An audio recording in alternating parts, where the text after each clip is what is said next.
Salam sejahtera Malaysia, terima kasih kerana menonton video-video dalam channel ini.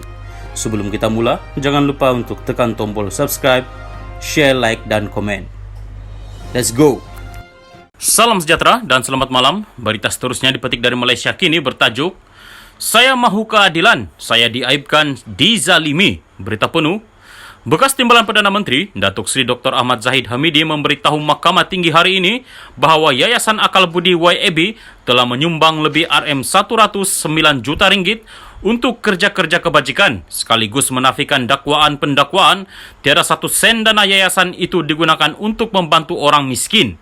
Ahmad Zahid, 69, berkata sumbangan RM109 juta itu merupakan sebahagian sahaja kerana ada lagi kerja kebajikan yang tidak disenaraikan kerana beliau memegang prinsip tangan kanan memberi, tangan kiri tidak perlu mengetahui.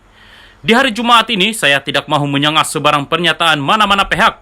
Namun, apabila senarai D5 dan D6, senarai kerja kebajikan dikemukakan pada Yang Arif, saya beri pengakuan bahawa penyataan tiada satu sen diberi Yayasan Akal Budi untuk menolong orang miskin adalah tidak benar, katanya. Beliau berkata demikian ketika disoal peguamnya, Datuk Ahmad Zaidi Zainal, semasa membela diri atas 47 pertuduhan membabitkan pecah amanah rasuah dan pengubahan wang haram. Pada 18 November 2019, pihak pendakwaan dalam kenyataan pembukaannya menyatakan akan membuktikan Ahmad Zaid telah menyeleweng RM31 juta dana Yayasan Akal Budi dan tiada satu sen pun daripada wang tersebut telah digunakan untuk manfaat golongan miskin. Ahli Parlimen Bagan Datuk itu berkata, beliau mahu keadilan diberikan kepadanya kerana tindakannya itu adalah untuk kebaikan. Wang Yayasan Akal Budi daripada sumber saya sendiri, pendapatan saya sendiri, allowance saya sendiri, perniagaan saya sendiri. Saya masukkan dana dengan tujuan hati yang baik dengan yayasan yang saya buat sendiri. Adakah ini merupakan sesuatu yang harus dikenakan tindakan, diaibkan, dimalukan dan dizalimi kepada saya? Tegasnya. Ahmad Zahid bagaimanapun mengakui terdapat kesilapan teknikal disebabkan kelemahan beberapa pihak, terutamanya Setiausaha Syarikat YAB. Ada kelemahan teknikal, tapi daripada segi tujuan dan amal yang saya lakukan, ia hanyalah untuk kebaikan kerana Allah Subhanahu Wa Taala semata-mata, katanya. Menurut Ahmad Zahid, beliau telah melantik Idris Kachhik dan Mahindra Kaur sebagai Setiausaha Syarikat bagi Yayasan Akal Budi. Katanya, Idris yang memegang jawatan itu selama 10 tahun sejak 1997 tidak pernah mengemaskini dan menghantar laporan akaun yayasan kepada Suruhanjaya Syarikat Malaysia SSM. Hanya pada 2012, selepas lembaga pemegang amanah berubah, saya mengetahui bahawa Idris Kachhik tidak pernah menghantar apa-apa dokumen ke SSM atau menyediakan akaun bagi Yayasan Akal Budi tersebut.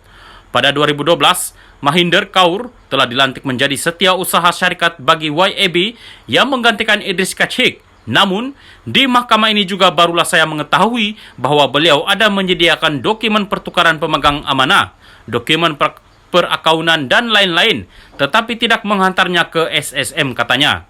Sementara itu, beliau berkata, Samsuri Tun Zulkifli Sentre, Muhammad Nabil Saleh dan Datuk Khairuddin Tarmizi pernah dilantik sebagai pemegang amanah YAB. Kepada soalan Ahmad Zaid sama ada 4 pemegang amanah YAB itu pernah menyumbang kepada dana yayasan itu, Ahmad Zahid menjawab 100% dana yayasan itu adalah wangnya sendiri. Sumbangan saya sendiri kepada yayasan dan tiada satu sen pun yang pernah saya peroleh daripada mana-mana pemegang amanah yang telah saya lantik untuk menjadi pemegang amanah kepada yayasan berkenaan, katanya. Ahmad Zahid berdepan 47 pertuduhan dengan 12 daripadanya melibatkan pecah amanah, 8 pertuduhan rasuah dan 27 pertuduhan pengubahan wang haram, membabitkan berpuluh-puluh juta ringgit dana milik Yayasan Akal Budi. Pada 24 Januari lepas, Mahkamah memerintahkan Ahmad Zahid membela diri terhadap kesemua pertuduhan selepas pihak pendakwaan berjaya membuktikan kes prima facie. Perbicaraan di hadapan Hakim Datuk Colin Lawrence Square bersambung 23 Mei ini.